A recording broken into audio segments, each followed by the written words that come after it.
স্বামী স্ত্রী উভয়ে যদি ধৈর্যশীল না হয়, সবরকারী না হয়, হুটহাট রিয়াকশন করে ফেলে, কখনো দাম্পত্য জীবনে সুখী হওয়া সম্ভব নয়। মনে রাখতে হবে, একসাথে থাকতে গেলে, দুইটা পাতিল একসাথে থাকতে গেলে টুনটান লাগে না, বাধে হয় না? আপনার কাছে যদি কেউ এসে গাল গল্প দেয়, দেখবেন অনেকে গাল গল্প দেয়। গাল গল্প দেওয়া লোক আছে না নাই? ভাই 30 বছর সংসার করেছে, জীবনে আমাদের একটা কথা হয়নি, ডাহা মিথ্যুক। এ লোক ডাহা মিথ্যুক। আপনার 50 বছরের সংসারে কোনো বিষয় হয় না, হ্যাঁ ঝগড়া করেন না সেটা ভিন্ন বিষয়, কিন্তু ভিন্ন মত হবে না, দ্বিমত তৈরি হবে না, নিজেদের মধ্যে ভুল বোঝাবুঝি তৈরি হবে না, একবারও হবে না জীবনে, অসম্ভব।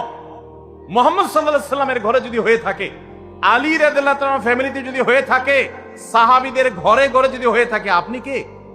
মনে রাখবেন, এই সমস্ত ডাহা মিথ্যা কথা শুনে আপনি চিন্তা করেন, হায় হায় রে, তাহলে আমার বউটা এত ডাইনি।